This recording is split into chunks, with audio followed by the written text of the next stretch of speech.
Karena bagi Bapak Ibu saudara-saudara yang kasih oleh Tuhan kita Yesus Kristus, kita patut bersyukur oleh karena kemurahan-Nya Tuhan menuntun kita kembali untuk datang di tempat kudus-Nya menerima pelayanan Tuhan.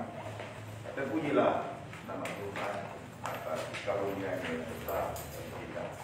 Marilah kita mempersiapkan hati kita untuk menerima pelayanan Tuhan. Sementara musik membunyikan, kita bersama.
Di dalam nama Allah Bapa dan nama anaknya Tuhan Yesus Kristus dan nama Roh Kudus yang menciptakan langit dan bumi. Amin. Marilah kepada aku semua yang letih lesu dan berat-berat, aku akan memberi kelegaan kepadamu. Pikulah puk yang kupasang dan belajarlah padaku, karena aku lemah lembut dan rendah hati, dan jiwamu akan mendapat ketenangan. Haleluya. Haleluya. Haleluya. Haleluya.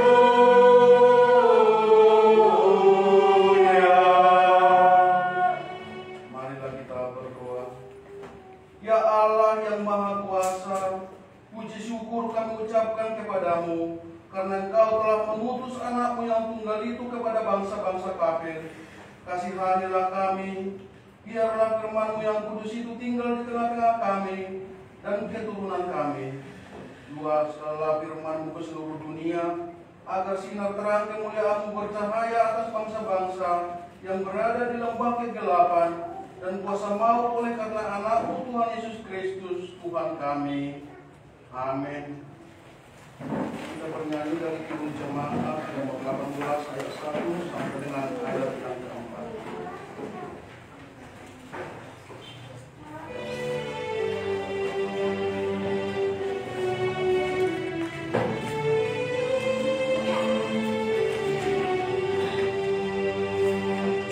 Bye.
jangan berzina. Apa artinya? Kita harus takut dan cinta kepada Allah sehingga menuntun diri kita kepada kemurnian dalam seksual dan hidup sopan dalam setiap perkataan dan perbuatan, dan suami maupun istri saling mencintai dan menghormati. Marilah kita memohon kekuatan dari Tuhan untuk melakukan firman-Nya. Kita ucapkan bersama-sama. Ya Tuhan Allah, berikanlah kami kekuatan untuk melakukan firman-Mu. Amin. Kita bernyanyi dari Kidung Jemaat nomor 35 ayat 1 sampai dengan ayat 2.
Jemaat yang dikasihi Tuhan, ingatlah akan dosa-dosamu, sesalilah dan akuilah di hadapan Tuhan Allah.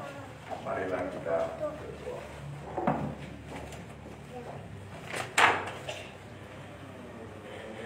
Ya Allah Bapa kami yang Maha Kuasa dan Maha Pengasih, kami orang berdosa yang hina ini datang ke hadapan-Mu yang kudus dan mulia, mengaku dan meminta keampunan dosa dan kejahatan kami. Kami sering mendukakan Tuhan karena perkataan, pikiran, dan perbuatan kami yang tidak benar. Kami tidak mengasihi Engkau dengan segenap hati, dengan segenap kekuatan, dan dengan segenap akal budi kami. Dan kami tidak mengasihi sesama manusia seperti diri kami. Kami layak kena murka-Mu dan terkutuk selama-lamanya. Tetapi sekarang kami datang memohon keampunan dosa kami. Tolonglah kami agar kami dapat bertobat dan meninggalkan segala kejahatan kami.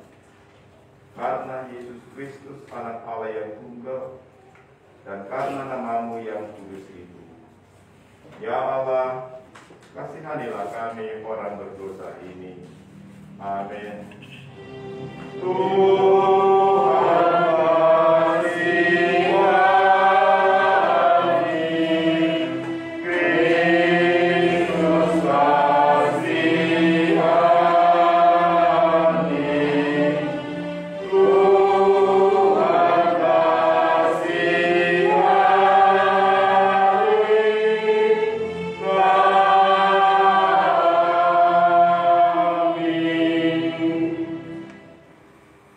Saya adalah hamba Tuhan yang menyampaikan firman-Nya kepadamu. Percayalah di dalam nama Allah Bapa dan Anaknya Tuhan Yesus Kristus, dosamu sudah diampuni. Amin.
Pembacaan Perjanjian Lama atau Mazmur dan Epistel pada hari ini yang tertulis pada Yeremia 17 ayat 5 sampai 8.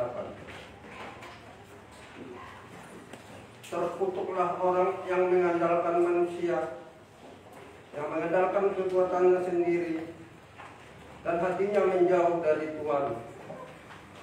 Ia akan seperti anak bulus di padang belantara. Ia tidak akan mengalami keadaan baik. Ia akan tinggal di tanah angus, di padang gurun, di negeri padang air yang tidak berpenduduk. Diberkatilah orang yang mengandalkan Tuhan, yang menaruh harapannya pada Tuhan. Ia akan seperti pohon yang ditanam di tepi air, yang merambat akan akarnya ke tepi batang air, dan yang tidak mengalami datangnya panas terik, yang daunnya tetap hijau, yang tidak khawatir dalam tahun kering, dan yang tidak berhenti menghasilkan buah. Inilah firman Tuhan.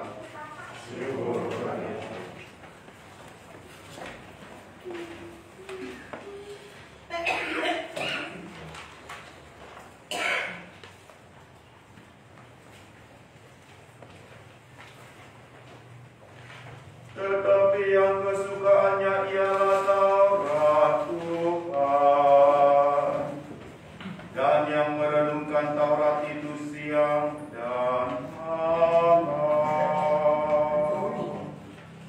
Berbahagialah orang yang tidak berjalan menurut nasihat orang fasik, yang tidak berdiri di jalan orang berdosa, dan yang tidak duduk dalam kumpulan pencemooh. Tetapi yang kesukaannya ialah Taurat Tuhan, dan yang merenungkan Taurat itu siang dan malam. Ia seperti pohon yang ditanam di tepi aliran air, yang menghasilkan buahnya pada musimnya, dan yang tidak layu daunnya. Apa saja yang diperbuatnya berhasil. Bukan dia orang fasik, mereka seperti sekam yang ditiupkan angin. Sebab itu orang fasik tidak akan tahan dalam penghakiman. Begitu pula orang berdosa dalam perkumpulan orang benar.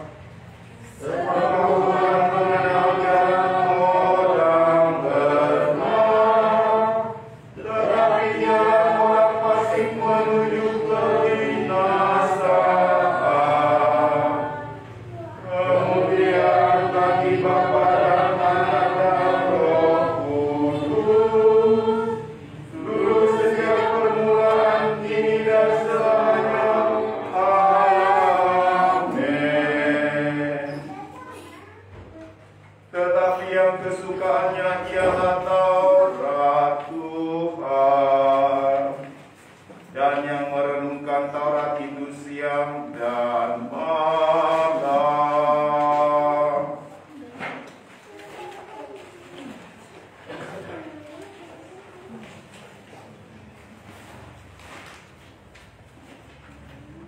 Bacaan yang kedua, marilah kita mendengarkan firman Tuhan sebagai epistel pada minggu ini yang tertulis dalam surat 1 Korintus pasal 15 ayat 1 hingga ayat 11. Demikian firman Tuhan.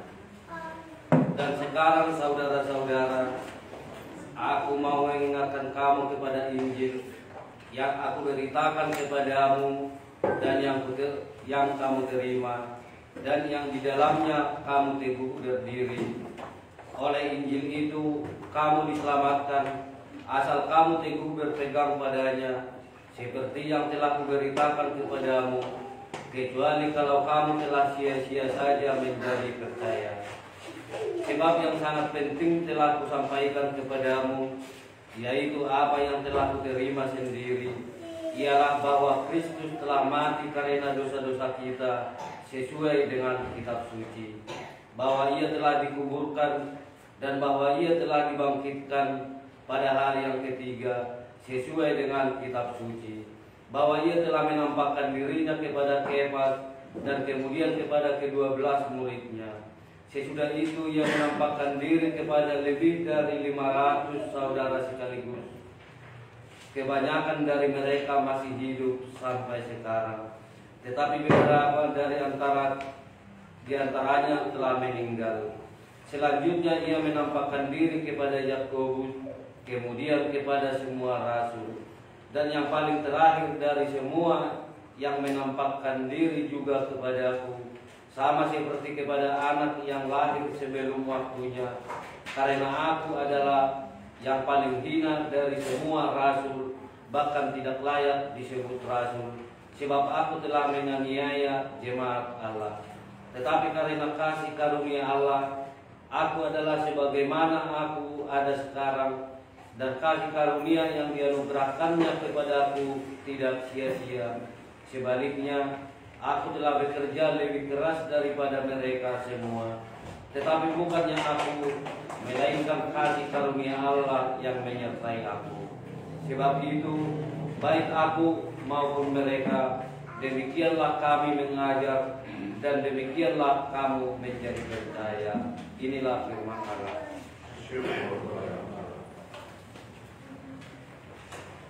Mari kita menyambut Injil Kristus. Dapat berdiri.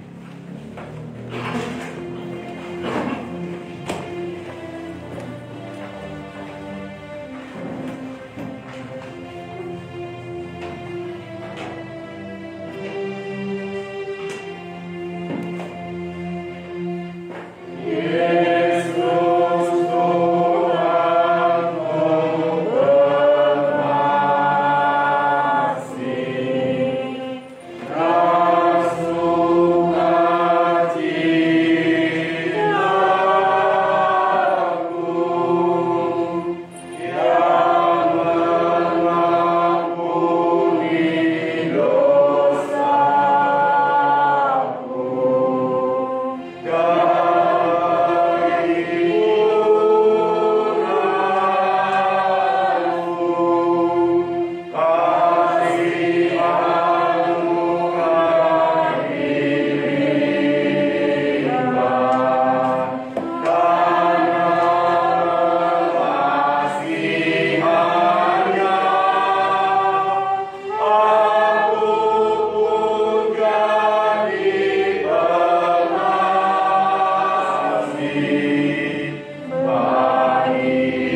melampaui segala akal, kiranya memelihara hati dan pikiranmu di dalam Kristus Yesus Tuhan kita.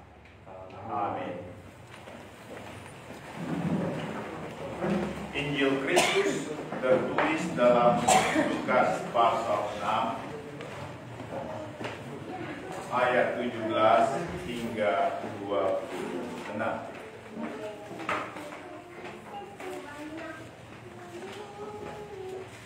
Demikian. Lalu ia turun dengan mereka dan berhenti pada suatu tempat yang datar. Di situ berkumpul sejumlah besar dari murid-muridnya dan banyak orang lain yang datang dari seluruh Yudea dan dari Yerusalem dan dari daerah pantai Tirus dan Sidon.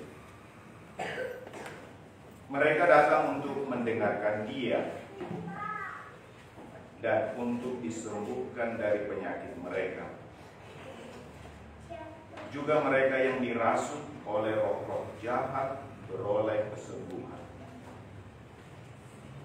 Dan semua orang banyak itu berusaha menjamah Dia, karena ada kuasa yang keluar daripadanya, dan semua orang itu disembuhkannya. Lalu Yesus memandang murid-muridnya dan berkata, "Berbahagialah hai kamu yang miskin, karena kamulah yang mempunyai kerajaan Allah. Berbahagialah hai kamu yang sekarang ini lapar, karena kamu akan dipuaskan. Berbahagialah hai kamu yang sekarang ini menangis, karena kamu akan tertawa. Berbahagialah kamu jika karena Anak Manusia orang membenci kamu, dan jika mereka mengucilkan kamu dan mencela kamu serta menolak namamu sebagai sesuatu yang jahat. Bersukacitalah pada waktu itu dan bergembiralah, sebab sesungguhnya upahmu besar di surga. Karena secara demikian juga nenek moyang mereka telah memperlakukan para nabi. Tetapi celakalah kamu, hai kamu yang kaya, karena dalam kekayaanmu kamu telah memperoleh penghiburanmu. Celakalah kamu yang sekarang ini kenyang, karena kamu akan lapar. Celakalah kamu yang sekarang ini tertawa, karena kamu akan berduka cita dan menangis. Celakalah kamu jika semua orang memuji kamu, karena secara demikian juga nenek moyang mereka telah memperlakukan nabi-nabi palsu. Demikianlah Injil Kristus. Puji syukur pada Allah. Saudara-saudara jemaat yang dikasihi oleh Tuhan kita Yesus Kristus, mungkin kita pernah menonton televisi berjam-jam atau bahkan seharian. Dan saudara-saudara, jika saudara melihat televisi, entah menonton film atau apa saja, maka akan terlihat selingan-selingan berupa iklan. Dan saudara, apa yang ditampilkan oleh iklan adalah bentuk hidup yang berbahagia, bentuk hidup yang sukses. Apakah itu iklan sabun cuci, atau iklan mobil, atau iklan apa saja, selalu yang ditampilkan bahwa hidup bahagia itu adalah seperti ini. Misalnya saudara-saudara yang dikasihi Tuhan, dalam sebuah iklan misalnya, seorang anak bisa ditampilkan dengan memperlihatkan kaos t-shirtnya atau kaos oblongnya, kaos oblong yang favoritnya atau kesukaannya. Kemudian dengan senang hati ibunya melihat, merasa bangga. Mengapa? Karena seorang ibu merasa senang ketika melihat anaknya senang. Akan merasa susah kalau melihat anaknya susah.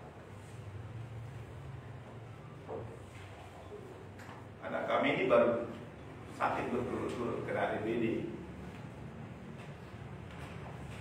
Orang tua pasti susah, kakaknya juga susah. Tetapi kalau senang, orang tuanya pasti senang. Saudara-saudara yang dikasihi Tuhan. Tapi apa yang hendak ditampilkan saudara-saudara oleh iklan tadi? Yang ditampilkan sesungguhnya dan yang ditawarkan adalah ini loh. Kenapa anak ini senang? Karena pakaiannya bersih. Bagaimana bisa pakaiannya bersih? Oleh karena dia menggunakan mesin cuci produk ini.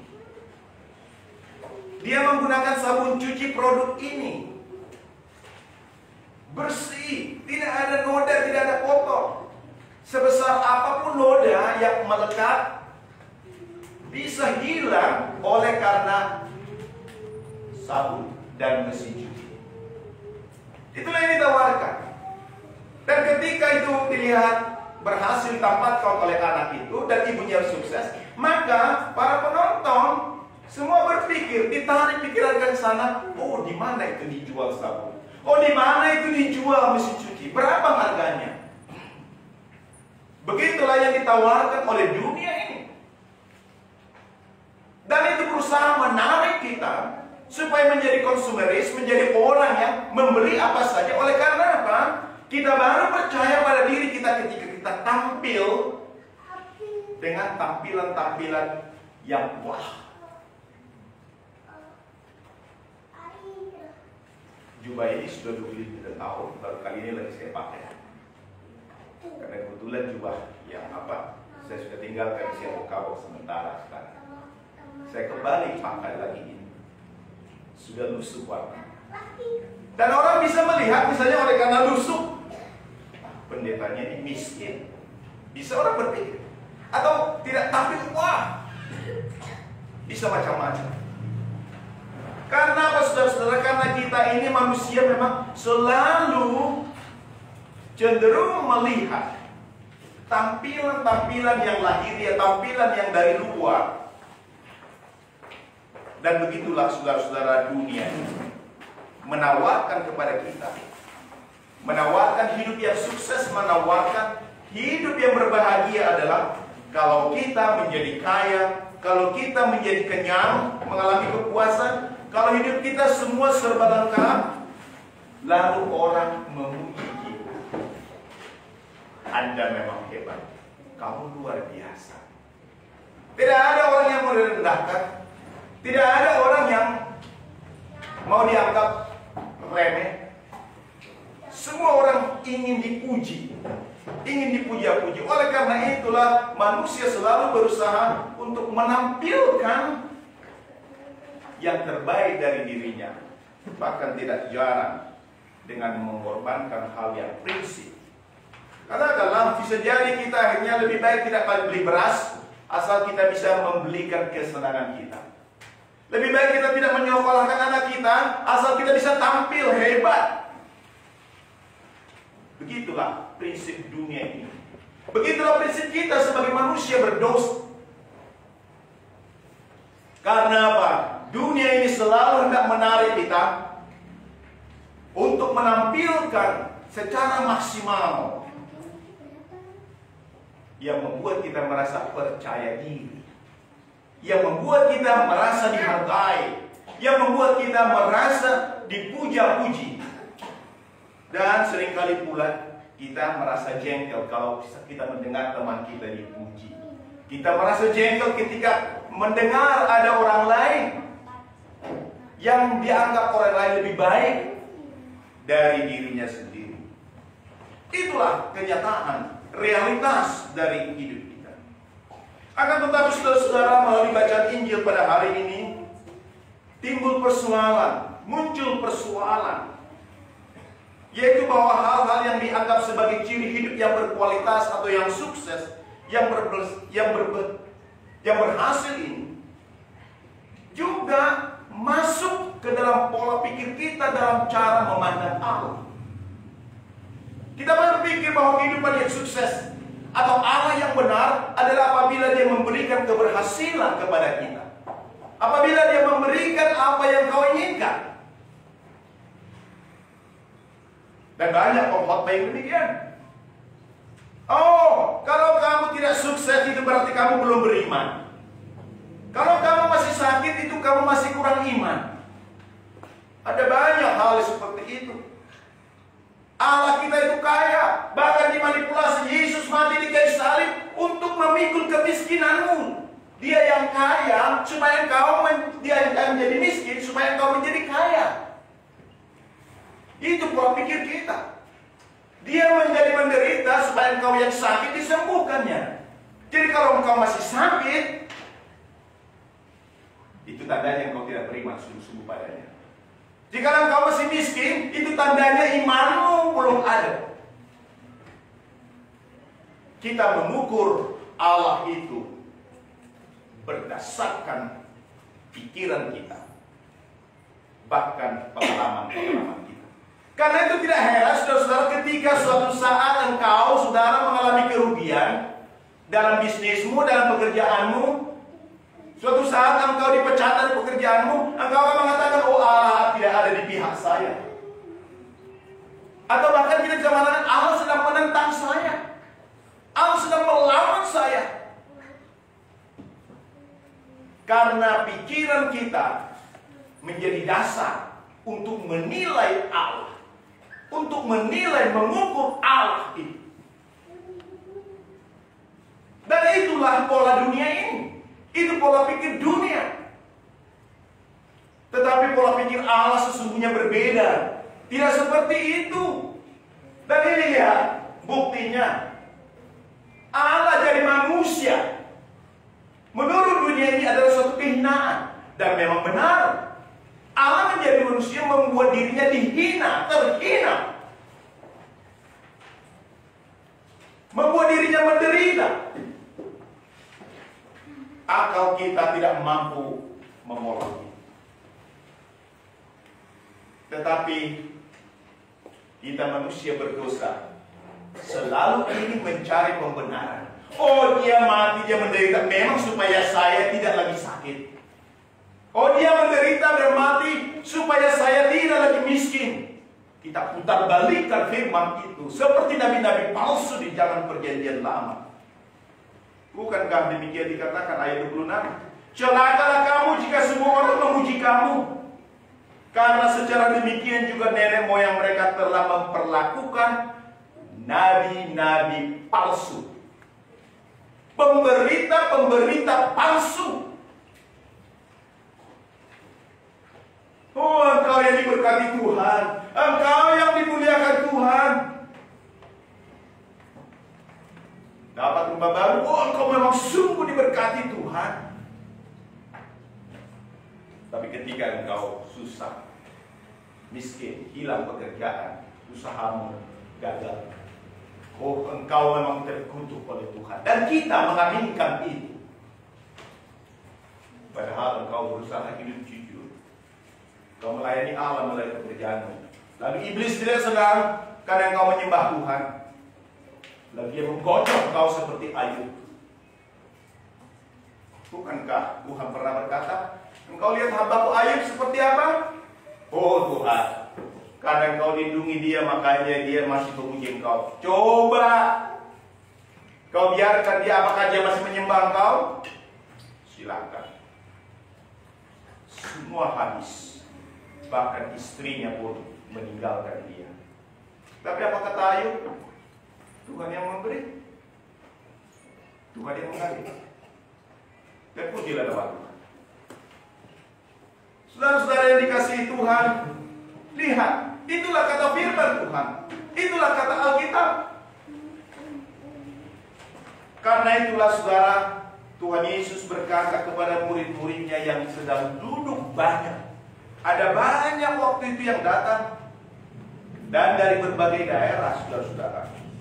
Kalau saudara melihatnya, bukan hanya orang-orang Yahudi, bukan hanya orang-orang Israel. Ada yang datang dari Yudea, dari Yerusalem, dari pantai Tirus dan Sidon, dari bangsa kafir, bangsa yang tidak mengenal Allah. Mereka datang mendengarkan Yesus memberitakan Injil. Dan apa kata Tuhan Yesus? Dikatakan dia memandang murid-muridnya. Yesus memandang mereka dan berkata, berbahagialah kamu yang miskin, karena kamu layak mempunyai kerajaan Allah. Apakah itu berarti orang miskin yang dikasihi Allah? Bukan. Tidak seperti itu yang dimaksudkan. Orang yang miskin adalah orang yang hidup bergantung kepada Allah. Karena kalau masalah hal-hal lahiriah yang di dunia ini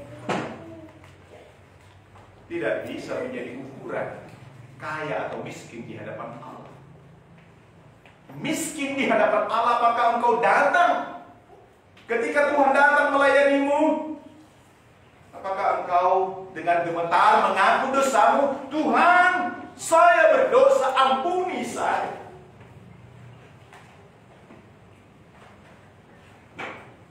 Gereja Lutheran Altar ini adalah tempat kudus. Allah hadir di sini. Secara nyata, meskipun kita tidak lihat. Roti dan anggur setelah dikonsekrasi, setelah dibaptis, itu adalah tubuh dan darah Kristus. Dia hadir di situ. Dia hadir untuk melayanimu, melayani kita. Engkau yang berdosa, engkau yang laknat, engkau dikasihinya, mati, diberikan tubuh dan darahnya untuk pengampunan. Karena itu ketika engkau semakin menjauh, engkau harus bertanya apakah engkau masih hidup atau tidak. Demikian Martin Luther dalam Katekismus besar. Engkau merasa hebat, merasa kuat, maka sesungguhnya engkau dalam proses jauh dari Allah. Engkau dalam proses terputus dari Dia. Ada dua sarana anugerah Allah. Pertama, firman yang diberitakan, Injil. Yang kedua, sakramennya, baptisan dan perjamuan kudus. Bahkan Tuhan masih memberikan cara yang lain, yaitu absolusi, pengampunan dosa melalui hamba yang dipilih. Bukan karena kekudusan hamba, tetapi karena Allah yang memanggilnya, yang menetapkan. Pendeta tidak punya kuasa apa-apa, tetapi Tuhan memberikan itu melalui firman-Nya, melalui gerejanya. Kristus hadir di tengah-tengah kita. Kristus hadir bagimu. Karena itu ketika Tuhan berkata, berbahagialah hai kamu yang miskin, engkau yang tidak memiliki apa-apa, engkau yang tidak layak di hadapan Allah, tetapi Allah mengasihi. Dia mau supaya engkau menerima Dia,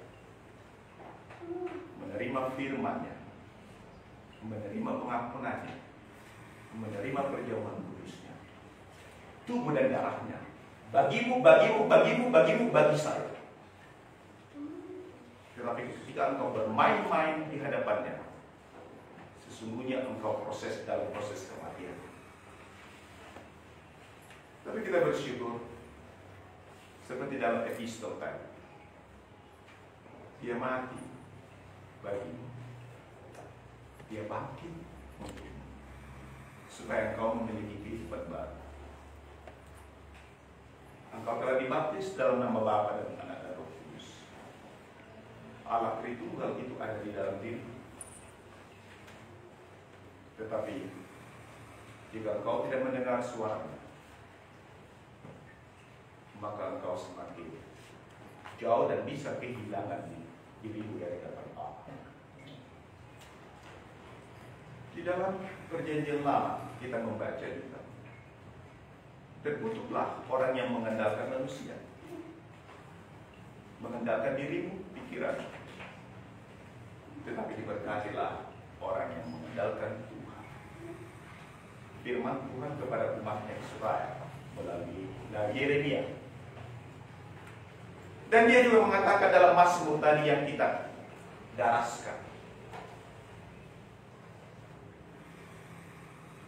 berbahagialah orang yang merenungkan Taurat Tuhan itu siang dan malam, yang tidak duduk dalam kumpulan pencemooh, tetapi siang malam dia merenungkan firman Allah.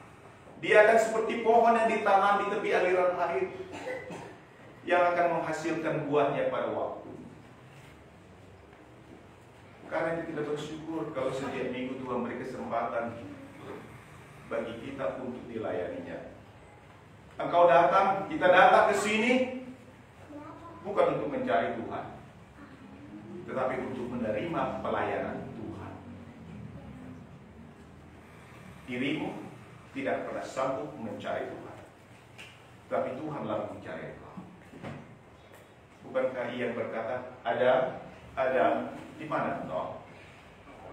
Bukan karena Tuhan tidak tahu di mana ada berada bersembunyi, tetapi Tuhan mencari dia. Engkau, aku tahu kau sudah berdosa, kau sudah jatuh. Aku mencari engkau, akui dosamu.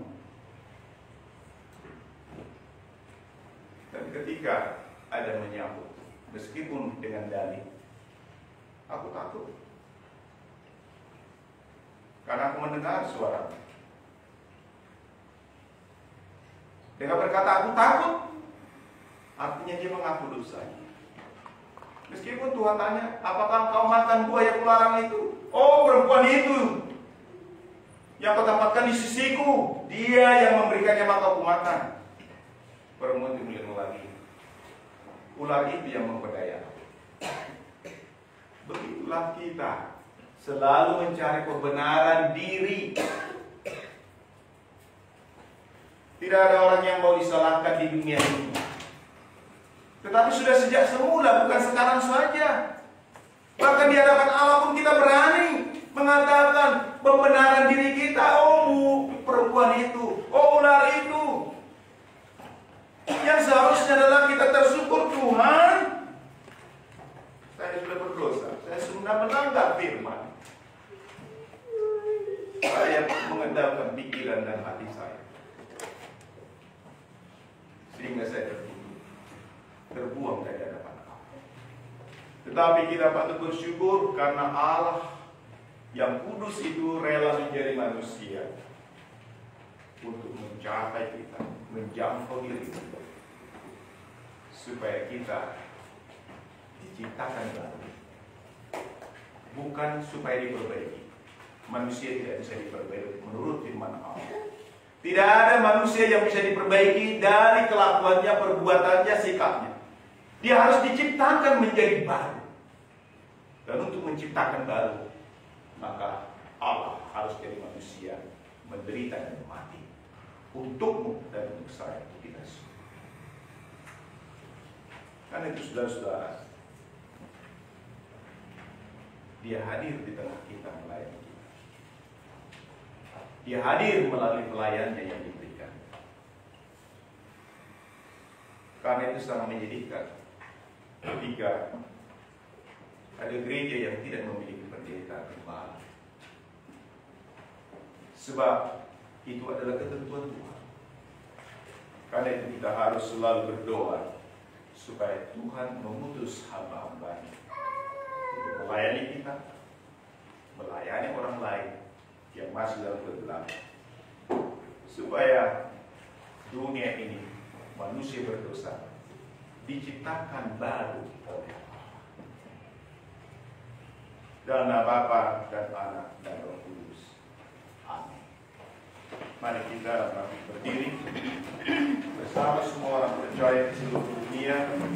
Marilah kita menegakkan pengharapan Tuhan Suri dengan berkata, aku percaya kepada Allah, Bapa yang Maha Kuasa, Pencipta langit dan bumi. Aku percaya kepada Yesus Kristus, Anaknya yang tunggal Tuhan kita, yang dikandung dari Roh Kudus, lahir dari anak darah Maria, yang menderita di bawah pemerintah Pontius Pilatus, disalibkan, mati dan dikuburkan, turun ke dalam kerajaan maut. Pada hari yang ketiga, bangkit dari antara orang mati, naik ke surga, duduk di sebelah kanan Allah, Bapa yang Maha Kuasa, dan akan turun dari sana untuk menghakimi orang yang hidup dan mati. Aku percaya kepada Roh Kudus, gereja Kristen yang kudus, persekutuan orang-orang kudus, pengampunan dosa, kebangkitan daging, dan hidup yang kekal. Amin.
Yesus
meeting di bawah si Tua Manurung hari Minggu kemarin di kampung. Jadi warta jemaat nggak ada pada hari ini. Kita bernyanyi sambil mengumpulkan persembahan dari piring jemaat nomor 392.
Marilah kita menyerahkan persembahan kita kepada Tuhan.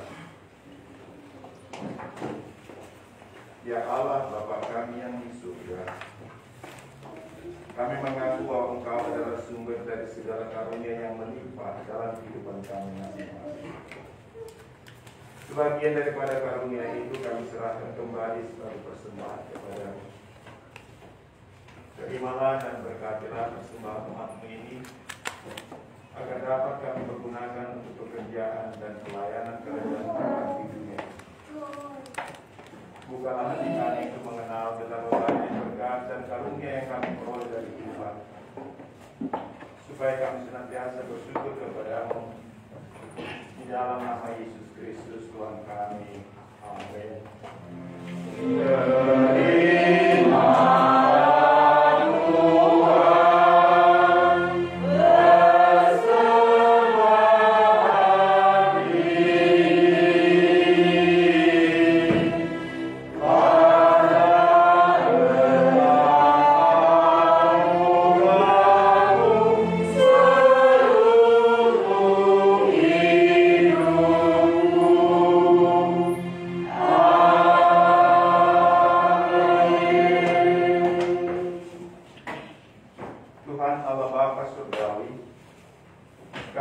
menaikkan syukur kepadamu oleh karena Engkau telah mengutus anakmu Yesus Kristus menderita dan mati bagi kami untuk memikul segala dosa kami.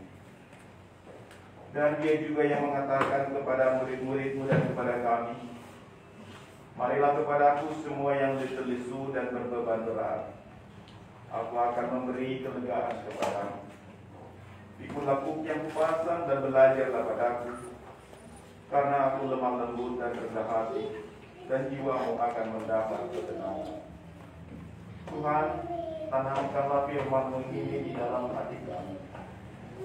Biarlah kami terus, Tuhan, selalu memandang kepadamu dan menerima pelayanan-Mu yang hidup. Sebab hanya oleh-Mu Tuhan kami dapat hidup, menjalani kehidupan selama dalam daging dan di dunia. Kiranya Roh Kudus-Mu menolong kami, memberitakan Injil-Mu, berita kesukaan, sehingga Tuhan tiap-tiap hari hidup kami diperbarui oleh. Dengarlah sebuah permohonan kami, naik kami dalam nama Yesus Kristus Tuhan kami yang hidup, meminta bersama dengan Bapa dan Roh Kudus, Allah yang Esa dulu sejak permulaan ini dan selamanya. Amin. Tuhan, kami berdoa juga untuk bangsa dan negara kami. Kami berdoa untuk presiden kami. Biarlah Tuhan memberkati hamba-Mu di dalam menjalankan tugas dan tanggung jawabnya bersama seluruh jajarannya, Tuhan. Kiranya Kau menolong juga Bapa situasi dan kondisi yang saat ini pandemik yang masih terus berlaku, bahkan dengan varian-varian yang baru, sehingga Tuhan kehidupan umat di dunia ini bukan hanya di tengah bangsa kami mengalami pembatasan-pembatasan, bahkan Tuhan semakin banyak orang yang mengalami penderitaan. Bapa, kami memohon pertolongan-Mu agar pandemi ini Tuhan dapat segera berlalu. Tetapi biarlah Kau juga yang menuntun kami untuk selalu menaruh harap kepada-Mu, sehingga di tengah situasi yang demikian pun kami tidak kehilangan pengharapan. Iman kami justru semakin bertumbuh dan selalu menaruh iman kepada-Mu. Bapa Surgawi, kami berdoa juga untuk gereja-Mu. Kami berdoa untuk hamba-Mu secara khusus para pemimpin gereja yang ada di dunia ini. Dan kami juga berdoa Tuhan untuk Bishop GKI, Pendeta General Saragi, dia juga Tuhan Pendeta Lamdes Malau sebagai saya. Berkati mereka Tuhan di dalam memimpin gereja-Mu yang kecil, dan kiranya Engkau memakai untuk menjadi terang di tengah dunia ini, menerangi kegelapan yang masih menguasai. Kiranya Kau menolong juga seluruh anggota jemaat-Mu agar selalu tunduk kepada-Mu dan hidup dalam penyerahan kepada-Mu. Kiranya Engkau juga menolong para pelayan-Mu, para pendeta, evangelis, dan juga para siswa untuk selalu menyadari tugas panggilan, sehingga dengan setia bergiat dalam pelayanan dan menerima tanggung jawab itu sebagai pelayan yang dari Tuhan. Dunia ini selalu berusaha menarik kami Tuhan keluar dari Engkau. Hati kami licik seperti firman-Mu juga katakan. Kami tidak bisa dipercaya. Oleh karena kami memang selalu ditarik oleh dosa yang masih melekatkan diri kami. Tuhan, tolonglah kami supaya dengan bersungguh-sungguh selalu diperbaiki oleh Tuhan dalam hidup. Tuhan, kami berdoa jika ada di antara saudara-saudara kami yang sakit saat ini, biar Tuhan jamah dan menyembuhkan mereka. Yang mengalami kesulitan dalam ekonomi, biar Tuhan ulurkan tangan-Mu bagi mereka. Yang mengalami pergumulan di tengah-tengah rumah tangga, kiranya Tuhan hadir memberikan pelayanan-Mu, sehingga Tuhan damai sejahtera-Mu hadir di hati mereka masing-masing. Bapa di surga, inilah doa kami. Dengarlah yang kami naikkan hanya di dalam nama Nabi Yesus Kristus yang telah mengajar kami berdoa. Bapa kami yang di surga, dikuduskanlah namamu, datanglah kerajaan-Mu, jadilah kehendak-Mu di bumi seperti di surga. Berikanlah kami pada hari ini makanan kami yang secukupnya, dan ampunilah kami akan kesalahan kami, seperti kami juga mengampuni orang yang bersalah kepada kami. Dan janganlah membawa kami ke dalam pencobaan, tetapi lepaskanlah kami dari bahaya.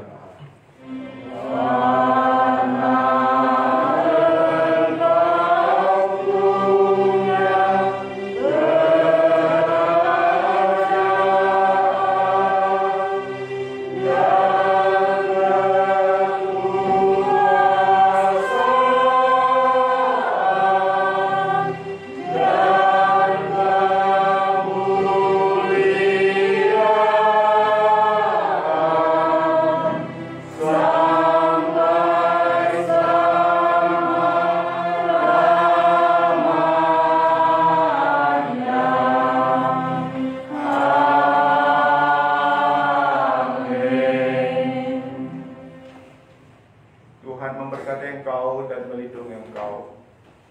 Tuhan menyinari engkau dengan wajah-Nya dan memberi engkau kasih karunia. Tuhan menghadapkan wajah-Nya kepadamu dan memberi engkau damai sejahtera.